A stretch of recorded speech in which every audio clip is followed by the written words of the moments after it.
Hello and welcome to the Cool Grandpa Podcast. This is your host Greg Payne coming at you from Studio 12. This podcast is about being the best possible grandpa you can be, focusing on what it is to be a grandpa and how we can all share that experience together for our grandchildren. Hi, and welcome to the Cool Grandpa Podcast. The conversation guest today is John Hosler. This is actually the father of a previous guest, John Hosler, but this one is John versus John, the previous guest, and my good buddy from high school years, Jon.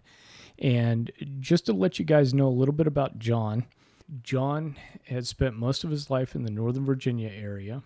I came to know John both as the father of my buddy John, but then he and John both joined the North Springfield Little League as umpires. And one fascinating fact about John is that he had started this in the, must have been mid-'80s, and worked his way up all the way to the Little League World Series games. John maintains volunteer relationships with Little League in the Northern Virginia area and is still very active in supporting both grandkids and great-grandkids in sporting events, as well as helping other children enjoy baseball and other sports. So John continues to give back and continues to provide that leadership and that experience of many decades of being a very important part of sports. We are conducting this interview out on the front porch of my buddy John's house outside in Alabama. And so you're going to hear some birds and you're going to hear some cars going by. But I don't think that's going to detract too much from our awesome conversation. So without further ado, let's jump in and join the conversation with Big John. We're talking with John about his experiences with being a great-grandfather. So this is a first for us. We've talked with a number of grandfathers, including John's son, John, about being a grandfather. So, John, as we start out, can you tell me a little bit about the experience when you found out you were going to end up being a great-grandfather? I said, oh, my God, you got to be kidding me, basically. So, any idea that it was going to happen ahead of time, or was it pretty much a shock? Pretty much. I mean, the girl he was going with at the time had the baby already, and I knew they were getting serious, but I didn't think they were going to be that serious. Okay. So there you go. Yeah. Now, you've got a number of grandkids, through John, but how was that experience, or has there been a different experience with coming around even a second time with grandkids? Well, coming along the second time, I really appreciate them, and primarily because we live so far away that I don't get to see them that often, but I enjoy them. Are there anything different that you guys end up doing this time around with the great-grandkids that maybe you didn't do or with the grandchildren? We play with them a lot more. Yeah? Yeah, that's for sure. Of course, when I've come out here the first time, little Weibo was not born yet. And so last year or was it the year before? I can't remember now. It's been, time flies when you get old like I am. Yeah. But we built a swing set for the kids and so forth, and I think they all enjoy it very much. Oh, that's awesome. Now, when I know when John was living up in Springfield and a lot closer, and you had the grandkids even closer to you. Now that the grandkids or great-grandkids are a little bit further away, are there things that you do more to spend some more intentional time with the great-grandkids? Well, now they live so far away, and I know because it's so far away. Right. But when they were there, we used to babysit a lot and had a lot of fun with them. Yeah.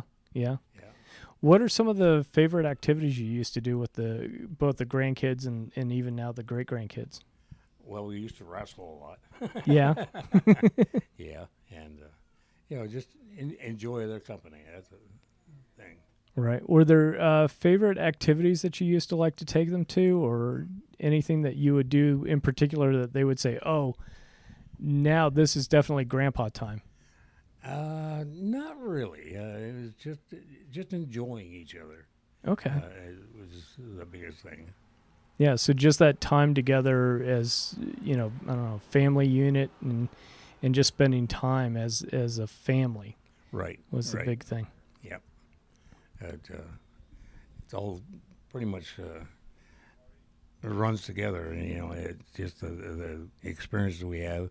We spent Christmases together and so forth, and it's a joy to watch the kids get excited over Christmas presents, for especially. Right. It's a lot of fun.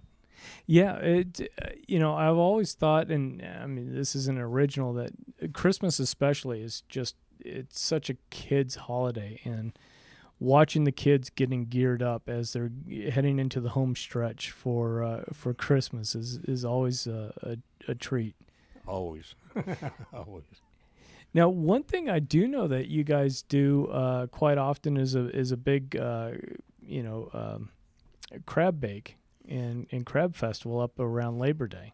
Right. We have a crab feast every year, right around Labor Day, and we're our friends and their friends and everybody and all of our family shows up, and we eat crabs and have hamburgers and hot dogs and all the other fixings that go along with it, and the kids play, and they just we live more or less on a hill. Mm-hmm. And the kids even like to roll down the hill, and which is a lot of fun for the kids. Yeah, yeah. Now, as the kids, grandkids, and were starting to really appreciate that, essentially this is the family festival, is what it sounds like. Out of all the days of the year and the family gatherings, that this is the big to do.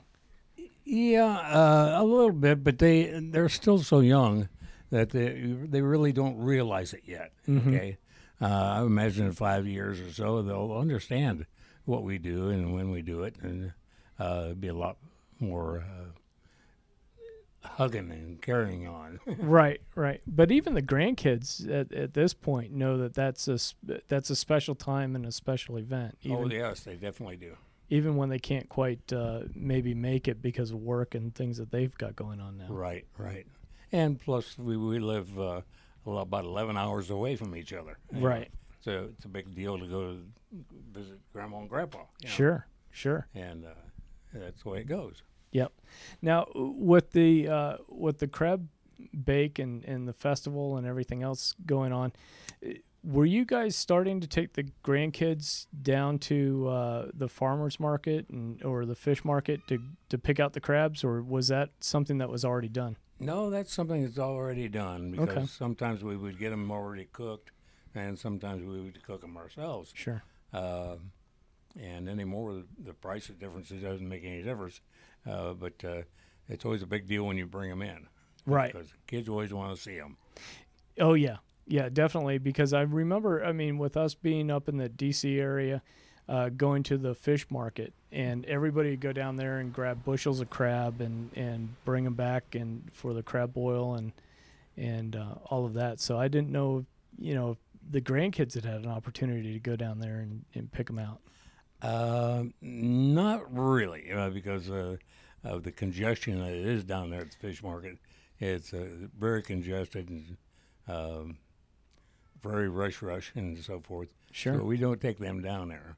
I would rather have them home, where I know they're safe and so forth, and nobody get in any trouble. Yeah. But when we get home with them, and if they're live crabs, we let them each try to get one, and we tell them to watch out for the pinchers, because they're going to get pinched. Right. But and that's really a fun time. A lot of squealing going on at that time. Oh, I bet. Well, and for the kids and folks, the great grandkids are living down here in Alabama, so the opportunities to get out and play with blue crab are few and far between down here. Oh yeah, I bet. You just don't have them down here, do you? No, No, there's obviously some crabs and some things down on the Gulf Coast, but not the same as those blues that you get out of the Chesapeake Bay and all of that. Yeah, right. They're supposed to be in very big abundance this year, so we might just have to cook them ourselves this year. I'm Yeah. not sure. Now, one thing too with the great grandkids is that what have you seen and observed with John as far as his being a grandpa, and do you ever kind of whisper in his ear a little bit about, hey, you ought to let the kids do this, or you ought to let the kids do that? Well, I'll tell you, John is a great grandpa. Mm-hmm. He is to the kids, and he's another daddy to them, really. Yeah. They're very close there together, and he's just wonderful with the kids, and I think he is. He does a lot of things with them and so forth, and plays with them as much as he can. Yeah. Yeah. No, the discussion that I had with him, and then just seeing, the activities that he's taking the kids to, the hockey games and all the different events and the pageants and all the work up for that, you can obviously tell that he loves the kids very much, and he's very deeply involved in their lives and their upbringing, and exposing them to all sorts of things that they might not have been exposed to down here, like hockey. Get to thinking about it. I can see where he gets that from, because when we were growing up, I was like a big granddad to him, I guess, because I would take them places and so forth. They were both my sons were in the Boy Scouts together, Right. and we would take them to camps and so forth, and they would have a ball. Yeah. Yeah.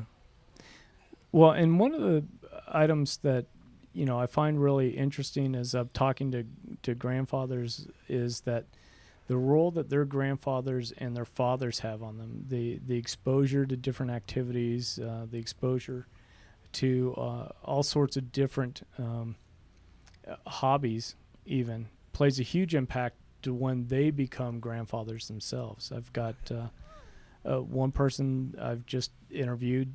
He has gotten into real fine craftsman wood carving, and it all started because his grandfather would take him out and start whittling sticks with him. And so it's amazing to see what that trickle down effect is. Right. Yeah, I can see where that was come from. Excuse me. But my grandfather lived out in the country and got to see what country life was like when I was growing up. And in fact, they put me to work on a farm when I was about 14 years old, and I grew up with that. Now, was that the family out in Indiana? Yes. Okay. Yes.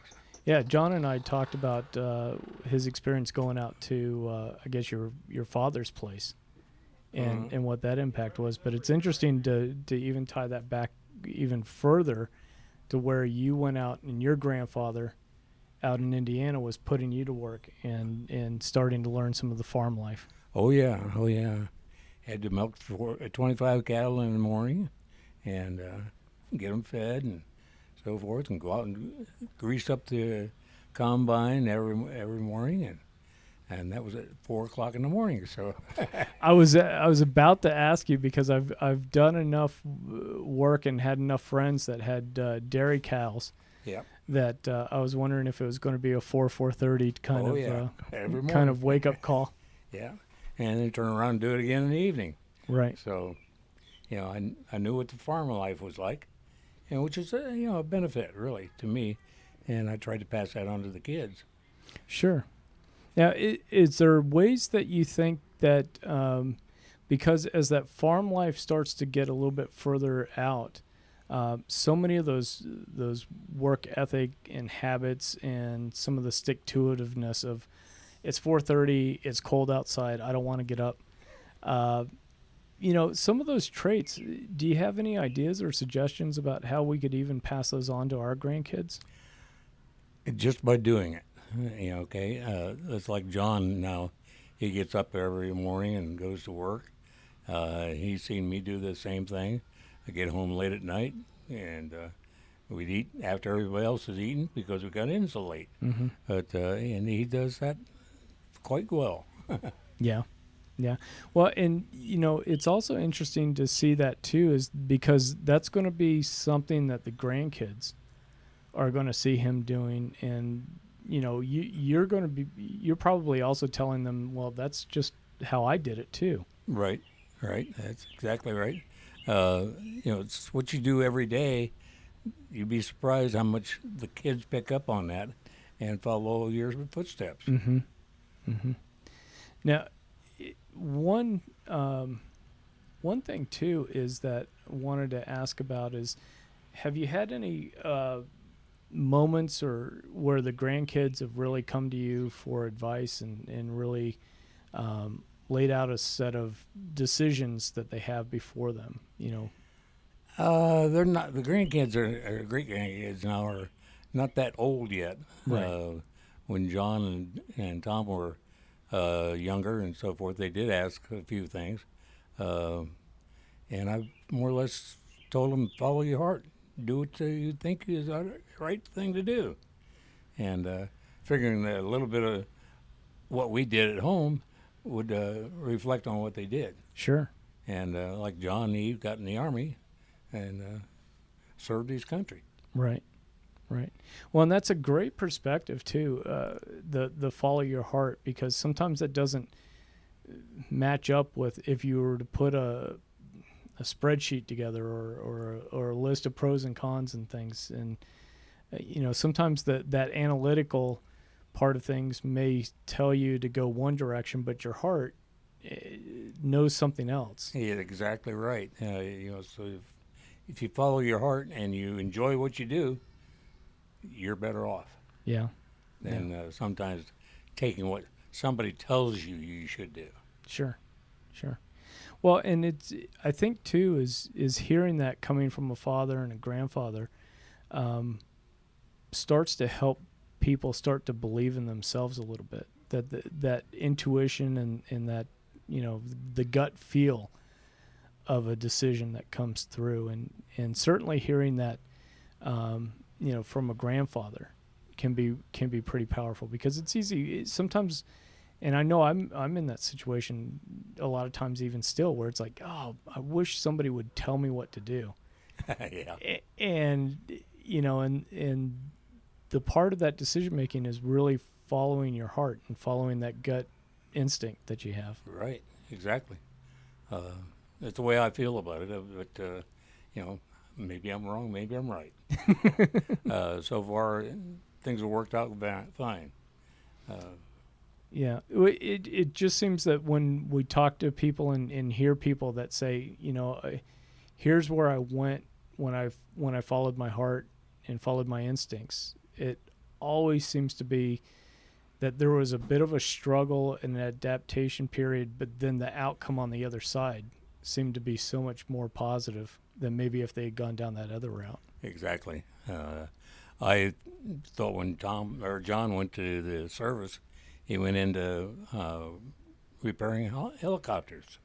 Okay, well, he's got a mechanical ability. Mm-hmm. So let's see what happens when he comes out and see what happens.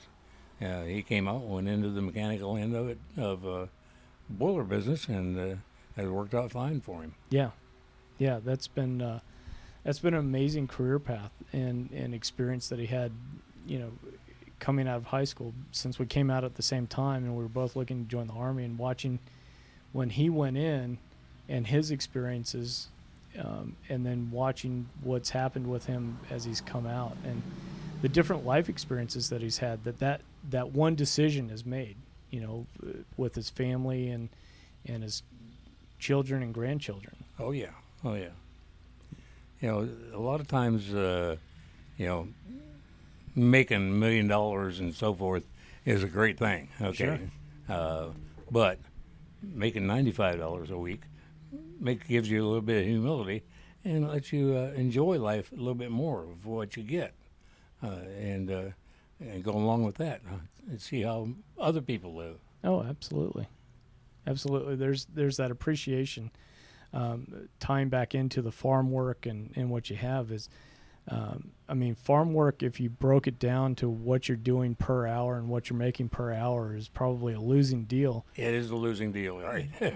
But the satisfaction coming out on the other side, because both, your son Tom and myself work in IT, which I tell people sometimes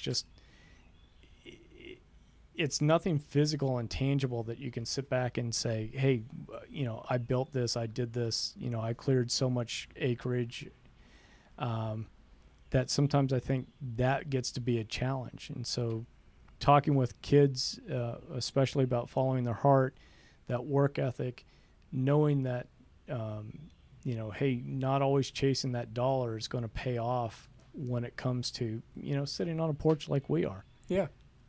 Exactly. It's. I think a lot of times people just think too much of the almighty dollar. Mm-hmm. Okay, or if they think of the almighty cents. Okay, and how to get around certain things that Okay, so I don't eat caviar every day. Right. I eat hot dogs. Yeah. Okay. But you know what? Them hot dogs taste great. Yeah. Well, especially when you have the grandkids and great-grandkids and the family around, Definitely. There's nothing that beats a hot dog on the grill and a hamburger on the grill with the family around. Right. You better believe it. Yeah. Yeah. So, as we start to wrap up this conversation and really appreciate the time that we carved out away from your family today, do you have any memories of that grandfather back in Indiana that you would like to share? Just that I looked up to him. I really appreciated what he went through because I had studied in the schools a little bit of what they went through, and then I actually seen it and I lived it for a while, and the experiences were great. Yeah. No, that's fantastic. And, we never know what those examples are that we get from those grandfathers and great-grandfathers. And the little kids are watching us all the time.